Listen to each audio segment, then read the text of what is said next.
শুভেচ্ছা জানাচ্ছি। তবে আমি রিটার্ন যাত্রা চট্টগ্রাম থেকে আজকে কক্সবাজার ড্রিম নাইট প্রোগ্রামে উপস্থিত হয়ে আপনাদের সামনে বক্তব্য উপস্থাপন করছি।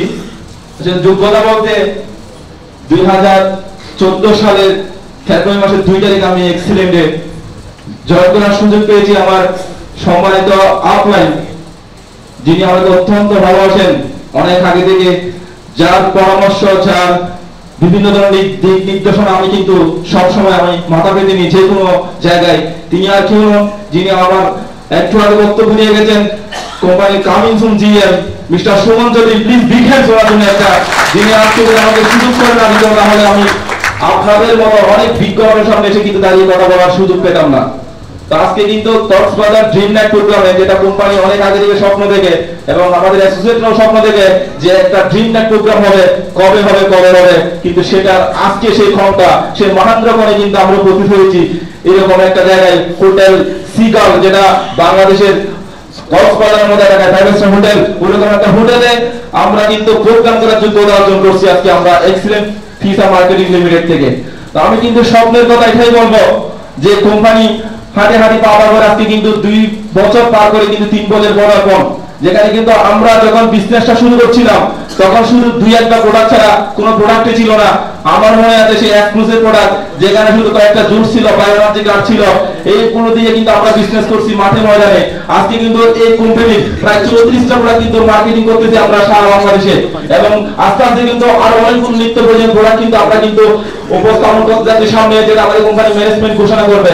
তো আমরা জানি এক্সিলেন্টে কাজ করলে কি হয়, আমরা কিন্তু অনেকে এর আগে কিন্তু প্রমাণ পেয়ে গেছি।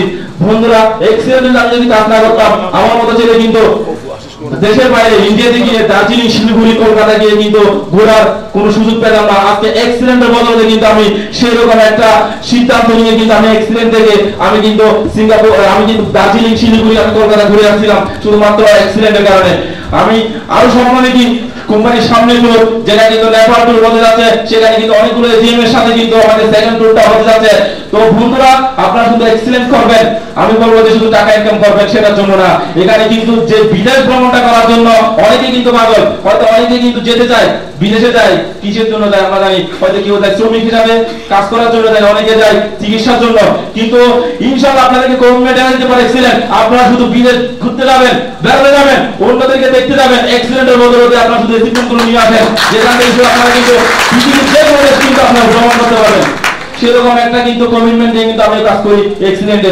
আমি শুধু এক্সিলেন্ট থেকে এই স্বপ্নটা দেখি, আপনাদের কিন্তু দেখা উচিত, কারণ আপনারা হয়তো এখন অনেকে আছেন কি যোগ্যতা নিয়ে আছেন, বা অনেকে ডিস্ট্রিবিউটর লেভেল আছেন, অনেকে কিন্তু অ্যাচিভমেন্ট নিয়ে আপনি কিন্তু সেলিব্রেশন নেবেন।